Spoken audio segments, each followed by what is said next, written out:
হলদিয়ার কোকরাহাটি launch ফেরিঘাটে একটি launch ডুবির ঘটনায় যাত্রীদের মধ্যে চরম আতঙ্কের সৃষ্টি হয়েছে।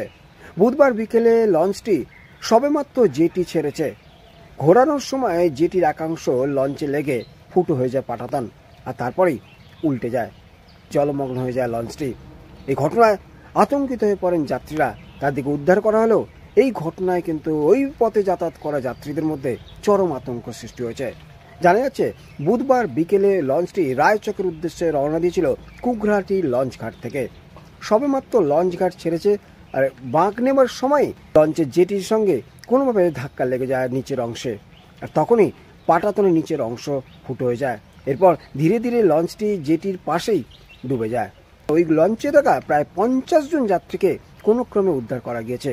ঘটনার পরে ছুটে আসে সুতাহাটা থানার পুলিশ সূত্রে জানা গেছে, এই ঘটনায় কেউ আহত হয়নি। তবে কেন এমন দুর্ঘটনা ঘটল তদন্ত করে দেখা হবে বলে জানা যাচ্ছে। কোকরাহাটি ফেরিঘাট থেকে রায়চক এবং ডায়মন্ডের উদ্দেশ্যে লঞ্চ পরিষেবা প্রতিদিন চালু থাকে। আর এই দিনে দুর্ঘটনার পর যাত্রীদের মধ্যে আতঙ্ক সৃষ্টি হয়েছে।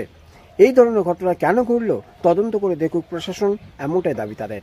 কল্যাণ অধিকারী ও ব্যুরো রিপোর্ট। দেখতে থাকুন আমতারা নিউজ 7।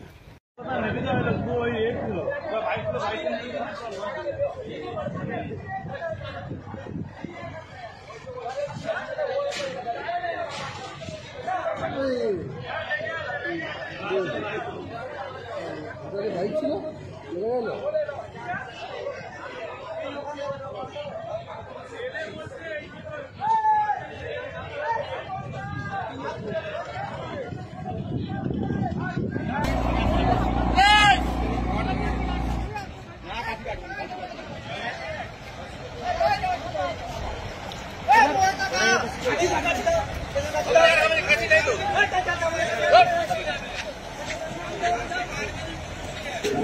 গাছি কাটা মানে সে তাতে লেগে থাকবে, পুরো হয়ে যাবে একবারে।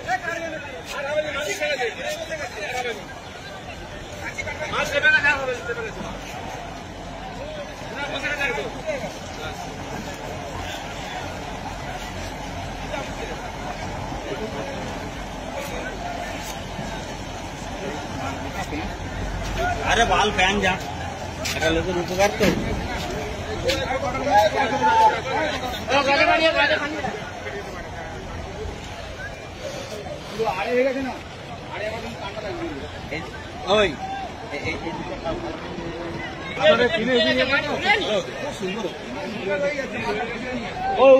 পাটাতন ঢুকে চলে যায়, উপরে পাটাতন হয়ে গেছে।